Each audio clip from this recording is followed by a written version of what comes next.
Ah, okay, I'm back. So I had a bit of an issue today. I was using my version of Studio One version 3, and what I discovered, because I do have a number of DAWs, but what I discovered specifically with this one is that there's a problem with the sustain pedal.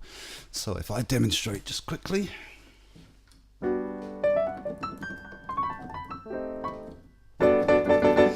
We are essentially not getting any sustain, and I have had a quick route around to figure out what could be the source of this particular problem. So where I have narrowed it down to one, if you have a look down here, you've got velocity, modulation, pitch bend and aftertouch, and previously there used to be a sustain pedal that pops up here, an icon for a sustain pedal, or just a text for the sustain pedal, but that seems to have disappeared. So what I did is I've gone into preferences. So you're just going to go up, click on Studio One, go into preferences, and under this external device tab is where you want to start your journey. So what I did is I've selected my keyboard, and I found a slight workaround. That is, you're going to have to turn off all of these ones here and then hit the OK button and say OK once again. Right, so let's just have a look at the piano roll. Okay, so once you've done that, let's have a look to see if that's worked.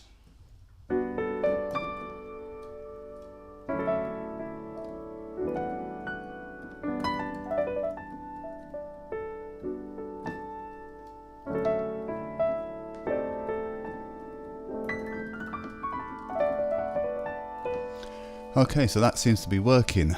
However, there is another problem, and that problem is this. So if we go back to the beginning and we hit the record button,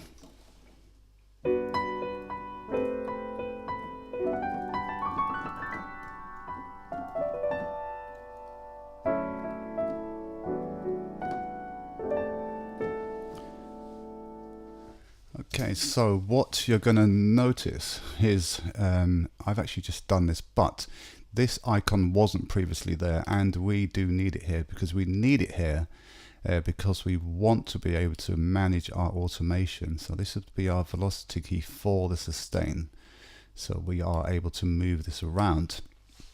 So if you find that that icon isn't there, and it does sometimes disappear, where you're going to find that is here.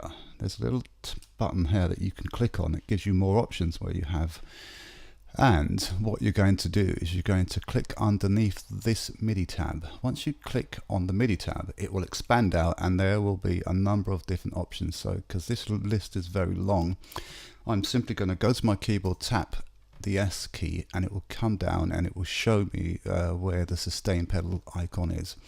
So we can go in here, we can click the icon, and we're going to add this sustain pedal, and we can obviously remove it. Once you've added it, you're simply going to click close. So as you can see, there were a number of other options in there. So if you go back to the MIDI, we click on that. I don't know, let's just say we wanted program change. We can just add program change, close, and our program change appears here. And that will be useful if you have a MIDI pedal, for instance, and you wanted to switch between several different options. The data that's associated with that will appear down here, as does you can see the sustain pedal of the velocity key and pitch bend, modulation, aftertouch. All that data will appear here. So once again, you just quickly go to the preferences. You're going to go to external devices, choose your keyboard. So I've got two. I've got my Kurzweil and I've got my Komplete Kontrol, and they have very similar options. So all we have to do is just literally just turn these options off and say OK, and then click OK and close out, and that's it. That's where it will appear. Hopefully you found that useful. Click the subscribe button and the like button if you wish. That's it for me. Take care. Bye bye.